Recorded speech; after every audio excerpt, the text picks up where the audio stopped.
Important medicine के बारे में जो कि हर मेडिकल प्रैक्टिशनर के पास होना चाहिए। दोस्तों, अगर आप फ्यूचर में मेडिकल प्रैक्टिस करना चाहते हैं तो आपको ये सारी मेडिसिन जरूर रखनी चाहिए। अगर आप मेडिकल स्टोर भी ओपन करना चाहते हैं तो आपके मेडिकल स्टोर पर ये सारी मेडिसिन जो मैं बताने वाला हूँ ये जरूर से होने चाहिए। तो चलिए वीडियो देख लेते हैं और सबसे पहले यहाँ पे शुरुआत करते हैं कि ऐसी कौन कौन सी कैटेगरीज है, क्योंकि हम लोगों ने कैटेगरीज बांट दिया है जिससे आपको चीजें आसानी से पता चले। अब जैसे यहाँ पे देखें तो कुछ कैटेगरीज की मेडिसिन हैं जिसमें सबसे पहले आता है पेन किलर्स और कुछ फीवर की मेडिसिन, जिसमें हम लोग कहते हैं एनाल्जेसिक एंड एंटीपायरेटिक मेडिसिन।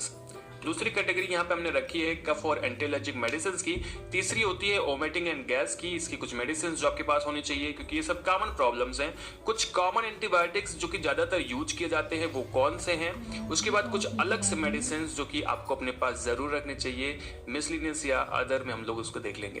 तो चलिए वीडियो की शुरुआत कर लेते हैं और सबसे पहले देखते हैं ऐसे कौन कौन सी पेन किलर्स और फीवर में यूज होने वाली मेडिसिन आपके पास होनी चाहिए। जिसमें अगर हम फीवर की सबसे पहले बात करें, जिसको हम एंटीपायरेटिक मेडिसिन भी बोलते हैं, उसमें आपको पता है कि एक ही मेडिसिन ज्यादातर यूज होती है जो कि है पैरासीटामोल, जो कि 500 mg में यूज होती है और 650 mg में यूज होती है। तो आप इसको अपने पास जरूर से रखेंगे और इसमें आप कोई भी ब्रांड ले रख सकते हैं। अगर जेनरिक मिल जाती है, कोई सस्ती ब्रांड मिलती है तो आप ज्यादा उसको रखें तो ज्यादा अच्छा रहता है, क्योंकि आपको पेशेंट को भी देखना होता है। दोस्तों, अब इसमें डोलो, कालपाल, क्रोशिन, पैरासिप या दूसरी बहुत सारी मेडिसिन आती हैं। आप कोई भी रख सकते हैं जो भी आपको इजी लगता है रखना और थोड़ा सा जो सस्ती पड़ती है। दूसरी अगर हम कैटेगरी की बात करें जो कि है पेन किलर, जिसको हम लोग एनाल्जेसिक मेडिसिन भी कहते हैं, इसमें अगर हम ध्यान से देखें तो क्योंकि जब पेन किलर्स हम लोग लेते हैं तो उसमें पैरासीटामोल भी लेते हैं क्योंकि पेन के साथ में हल्का सा फीवर भी आपको होता है। तो इसके लिए जो सबसे अच्छी मेडिसिन एक्चुअली पेन किलर अगर देखा जाए तो अगर प्लेन पेन किलर की बात करें तो एसिक्लोफिनेक होता है, डाइक्लोफिनेक होता है, बहुत सारी चीजें होती है, निमोसलाइड होता है। पर अगर थोड़ा सा आपको फीवर है तो उस टाइम पे आपको ये रखना पड़ेगा मेडिसिन, अगर पेशेंट को थोड़ा सा फीवर है, जिसमें एसिक्लोफिनेक 100 mg, पैरासीटामोल 325 mg मतलब 325 mg इसकी जो मेडिसिन होती हैं वो आपको रखनी होती हैं। इसकी जो फेमस ब्रांड है वो जीरोडॉल पी के नाम से आती है। पहले 325 की जगह हम लोग जो देखते थे कि पैरासीटामोल 500 की आती थी, पर अब जो है 325 ही आती है क्योंकि उसका जो साइड इफेक्ट होता था वो ज्यादा होता था। नेक्स्ट जो मेडिसिन होती है, अगर आप किसी भी पेशेंट को पेन हो रहा है, थोड़ा सा बहुत घाव है, हल्का बहुत फीवर है, तो उस टाइम पे ये मेडिसिन दी जाती है जो कि जीरोडॉल एसपी के नाम से फेमस है, जिसमें एसिक्लोफिनेक होता है, पैरासीटामोल होता है और सेरेटियोपेप्टाइडेज होती है। तो आपको ये मेडिसिन पेशेंट को देनी होती है क्योंकि ये मेडिसिन बहुत कारगर होती है उस कंडीशन के लिए। अगली जो मेडिसिन है वो न्यूमोस्लाइड है और पैरासीटामोल है। इसे पेन किलर है और फिर हल्के से फीवर के लिए है। और अगर आप ध्यान से देखेंगे तो सर दर्द में जो मेडिसिन यूज होती है शूमो, वो ज़्यादातर इसमें एक्चुअली शूमो जो है ब्रांड है और वो न्यूमोस्लाइड प्लस पैरासीटामोल होता है। तो खास करके सर दर्द में इसका यूज करते हैं।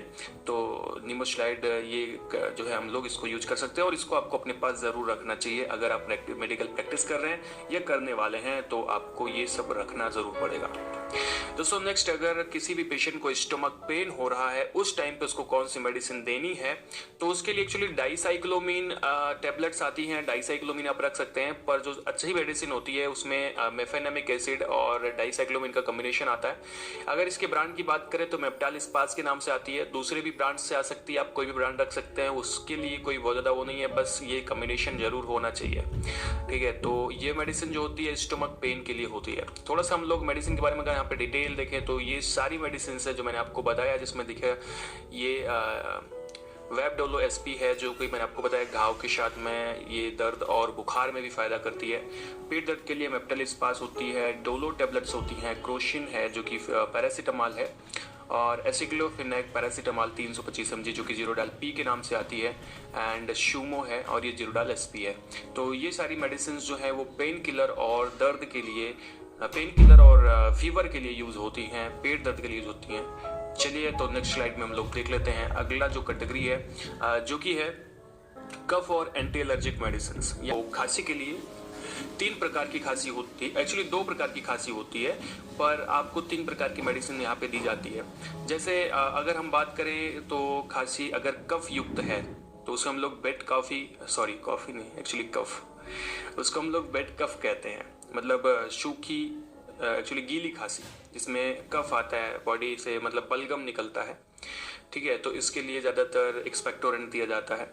और ड्राई कफ होता है, ड्राई कफ में क्या होता है कि एक्चुअली सूखी खांसी आती है। ये दूसरा चीज़ पेशेंट में पता नहीं लग पाता है कि उसको वेट कफ है या फिर ड्राई कफ है। तो यहाँ पे चलिए देख लेते हैं। अगर वेट कफ है तो उस टाइम पे हम लोग कौन सी मेडिसिन देते हैं, तो यहाँ पे सिरप दिया जाता है।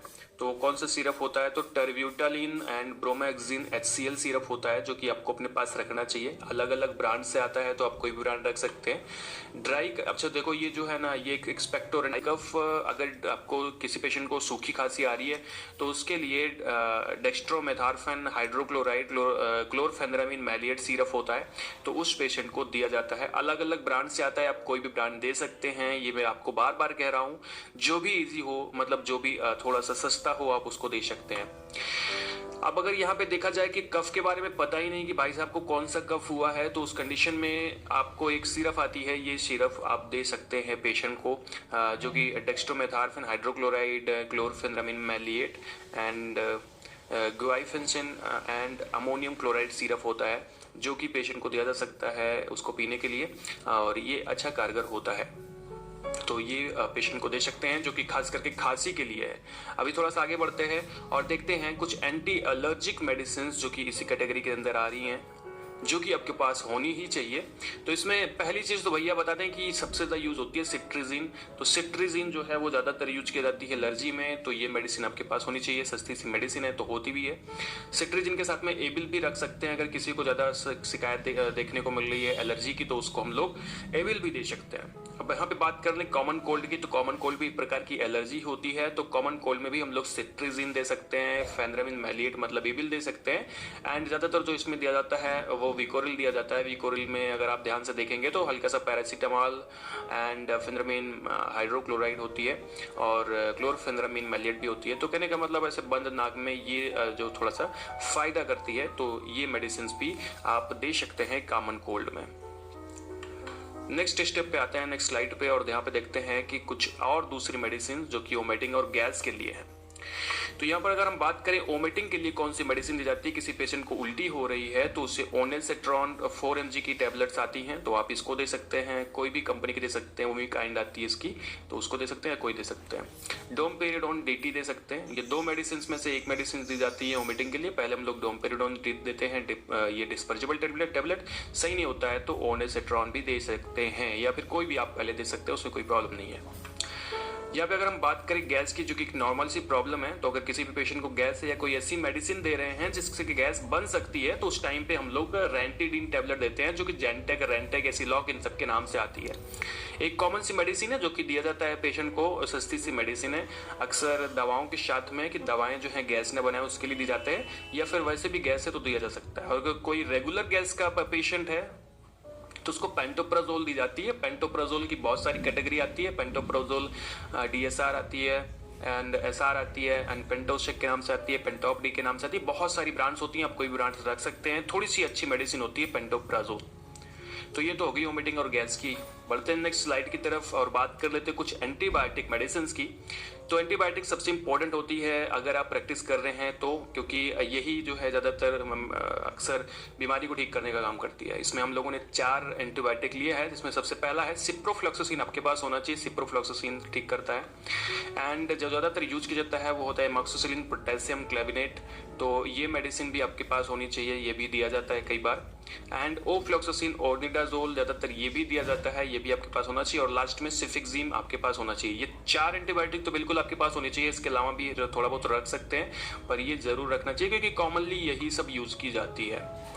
ठीक है, अब हम लोग लास्ट स्लाइड की तरफ बढ़ते हैं और यहाँ पे देखते हैं कुछ दूसरी मेडिसिन जो कि मिसलिनियस हैं, जिसको आपको अपने पास रखने चाहिए। तो उसमें सबसे पहली चीज आती है बी कॉम्प्लेक्स, आपके पास होना चाहिए। बी कॉम्प्लेक्स में बीकाचूल आता है और इससे बहुत सारी जो है मेडिसिन होती हैं, आपको नॉलेज होगा इसके बारे में थोड़ा बहुत। ये मेडिसिन जैसे मुंह के छाले में दी जाता है, या बी कॉम्प्लेक्स की कमी हो गई है, ठीक है, उस टाइम पे दिया जाता है। तो ये तो बी कॉम्प्लेक्स की टेबलेट आपके पास होनी चाहिए। दूसरी आइसोसॉर्बिड डाइनाइट्रेट टेबलेट आपके पास होना चाहिए, जो कि हार्ट अटैक, हार्ट पेन में होना चाहिए। अगर आपका मेडिकल है तो उस पर ये मेडिसिन जरूर से जरूर होनी चाहिए, क्योंकि एक टेबलेट जो होती है लाइफ सेविंग ड्रग्स होती हैं। ये अगर किसी को हार्ट से संबंधित प्रॉब्लम है, हार्ट अटैक आ गया है, तो एक टेबलेट अगर वो हॉस्पिटल नहीं पहुंच सकता, एक टेबलेट खिला देंगे तो वो बच जाएगा, तो आप उसको हॉस्पिटल पहुंचा सकते हैं। अगला एनिमा जरूर होना चाहिए आपके मेडिकल स्टोर पे, आपके अगर आप प्रैक्टिस कर रहे हैं, क्योंकि ये कॉन्स्टिपेशन में दिया जाता है। जब किसी को कॉन्स्टिपेशन या कब्ज की शिकायत होती है तो उस टाइम पे एनल कैनाल में जो है आपको ये एनिमा लगाना होता है, जिससे वो उसका जो कॉन्स्टिपेशन है वो ठीक हो जाए। तो बड़ों में एनिमा होता है, छोटों में ये ग्लिसरीन सपोजिटरीज के फॉर्म में आती हैं। तो कहने का मतलब वही होता है, सेम चीज़ एक ही तरह होता है, पर ये ग्लिसरीन इसमें होती है तो एलर्जी होने का खतरा कम होता है, और छोटे बच्चे के अंदर इसको लगाया जाता है सेम काम के लिए, कॉन्स्टिपेशन को दूर करने के लिए।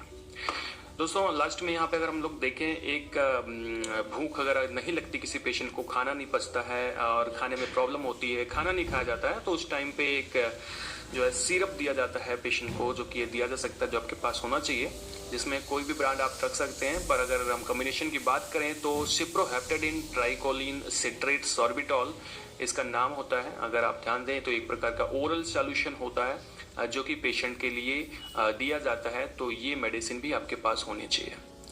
तो दोस्तों यहाँ पे हम लोगों ने बात करी कुछ ऐसी मेडिसिन की जो एक मेडिकल प्रैक्टिस, ये बहुत ज़्यादा ज़रूरी है। सारी मेडिसिन अगर आप भविष्य में करना चाहते हैं तो आप ये ज़रूर ध्यान दीजिएगा कि ये सारी मेडिसिन आपके पास हो।